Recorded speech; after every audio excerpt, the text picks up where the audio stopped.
Between the early 1960s and the early 1970s, the American automobile industry turned out an astonishingly wide array of high-performance automobiles. Detroit was guiltlessly stuffing their biggest and most powerful engines in their cheapest models. These cars weren't saddled with high sticker prices and aimed at the very wealthy. They were relatively inexpensive and directed at performance-crazy kids.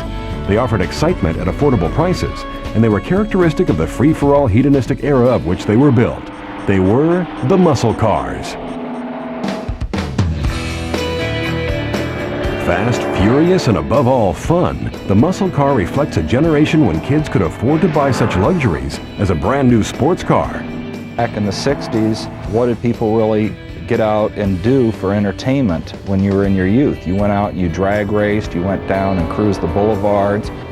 As the 1960s progressed, the muscle car concept took on a life of its own, with loud colors, wide stripes, and an abundance of side scoops.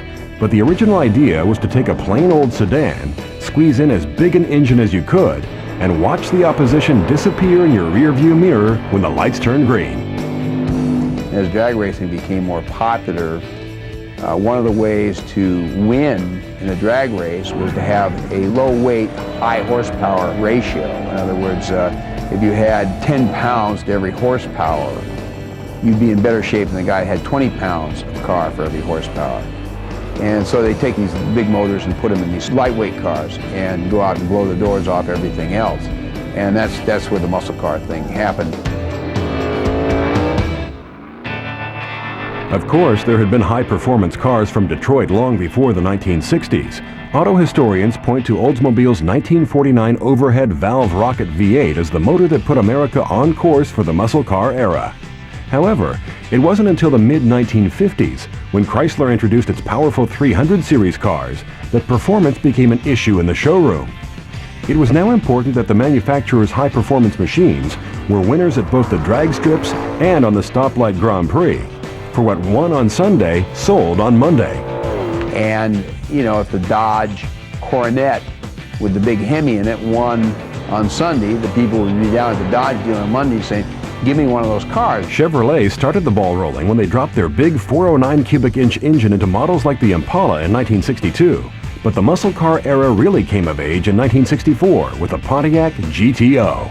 The car was a brainchild of John DeLorean and an advertising executive by the name of Jim Wangers, who worked for Pontiac's ad agency at the time. And their idea was to take a large cubic inch high horsepower engine and install it into a mid-sized vehicle. The GTO at that time was considered a mid-sized vehicle. It was a very successful concept, and it was really the beginnings of a street performance race car that you could buy right off any factory showroom floor. Pontiac was the inventor, followed quickly by Chevrolet and all the other various car manufacturers.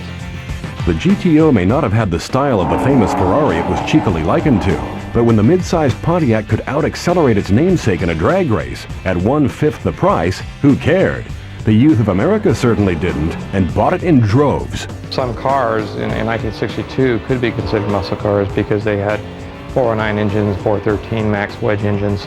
So that period is what a lot of people considered a muscle car period, but the GTO was the actual start of the muscle car era in the terminology sense.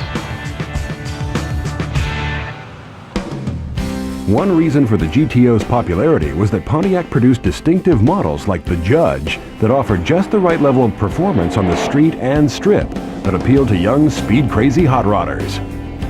And it was a limited production item in those days, and it is very rare to see one today. This particular car was about $3,800 out the door when it was new. They made about 6,000 of these Judges in '69, and approximately 200 of them had a Ram Air 4 with a 4-speed transmission in them. All the others had the base Ram Air 3 motor. They were conservatively rating horsepowers in those days. The Ram Air 3 was rated at 366 horse, and the Ram Air 4, which was probably really an honest 30 or 40 more horsepower, was rated at only 4 horsepower more than the Ram 3. With the GTO's stunning success, all bets were off, and Detroit was about to enter into an exciting and unprecedented era of automobile manufacturing.